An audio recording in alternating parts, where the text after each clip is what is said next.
Hi guys, and welcome to the show Maraha and to this series of videos where we're going to have a look at the route for Dublin City Marathon. So in the first video we're going to look at the start area and the first 10k. Now what I put in is the street names. You'll see the icon for the water stations and the aid stations.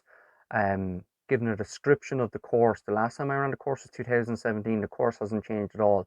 So I'm going to give you a description of the course and my own kind of thoughts on how you should run the course as well. So have a look and see what you think. Thanks guys.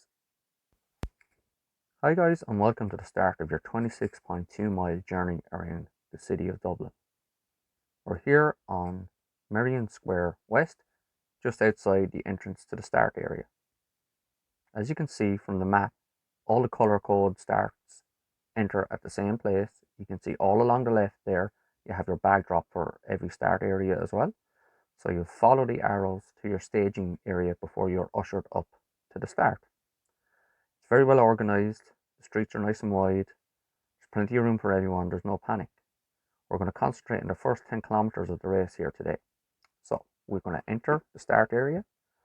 You'll see where the buses are all along on your left, that's where the bag drop will be. And then we get to, okay, here on Merrion Square South, you'll have all the portaloos, there'll be tons of them there, so no panic. Get in and go early, because you'll have to go again.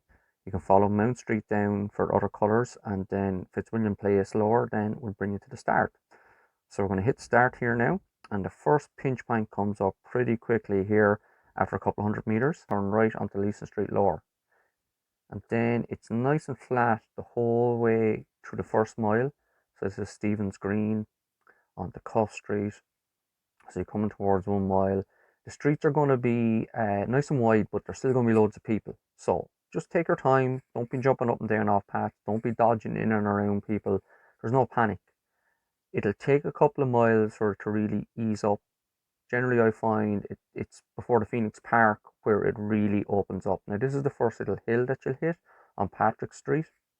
It's not steep. It's a short enough hill, brings you up onto High Street. Now, you're going to encounter your first big downhill on Bridge Street. Now, it is steep, so just take your time. Don't lash down the hill. Just take your time, nice and relaxed. The harder you run downhill at this stage, you do more damage than good. So just take it easy. And that brings you down onto the quays, then onto Usher's Quay. You're looking out onto the Liffey there, and you're going to cross the Liffey here at James Joyce Bridge just as you hit 2 miles. Now, you're going to cross the Liffey here, and then you're going to hit the hardest part of the first 10 kilometres. Blackhall Place, Manor Street, and Ockram Street. So it's over a mile, and it's a climb the whole way up. Blackhall isn't too steep, but you're climbing. Manor Street, then it gets a little bit steeper, and then you're going to swing a left here onto Ockram Street. Now you can see here this is quite tight, so it's a pinch point again. We'll swing back around now so you can see, get a better view of what I mean when you swing left with this pinch point. So don't be worried if it slows down a little bit for a few seconds. Don't panic, just go with the flow. The problem here is with this pinch point, and then on Ockram Street is quite narrow. It's quite steep as well until you get up to the North Circular Road. So just trust your training, relax, take it easy. So you get up to the North Circular here, we're going to have a look back down Ockram Street just to show you how steep it actually is. You can see that there, it's quite a steep climb. So from here on the North Circular to the Phoenix Park, it's a drop the whole way. Not steep drop, just a nice gradual drop towards the Phoenix Park. So it's really easy to get yourself back after that climb, nice and relaxed. You're coming up to 3 miles. The road is still nice and wide here. It's still quite busy here at this stage.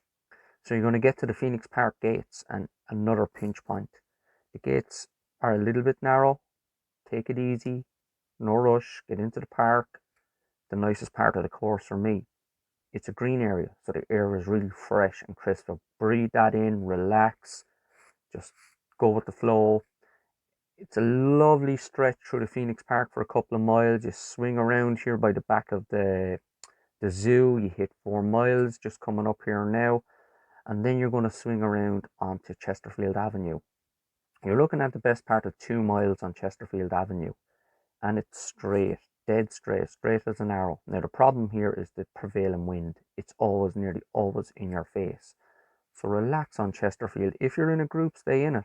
You come past the Phoenix Monument, no problem there. Small problem coming up here with the next little roundabout. You'll see all the cobblestones. Now, if it's wet, it can be quite slippy. So be very careful. If you're not going to go around the roundabout, if you're going to go over the cobblestones, just be very, very careful. Continue on then up Chesterfield Avenue. It gets a little bit flatter here. You're going to hit 6 miles. You're heading towards 10 kilometers. You're just about to leave the lovely surrounds of the Phoenix Park. You're going to exit the Castleknock Gate. We'll just have one little last look here before we exit the Castleknock Gate. And just the far side of the Castleknock Gate, you're going to hit the 10-kilometer mark. Now, the race is really only starting now. You should still feel really fresh, really good, just tipping along, loads of energy.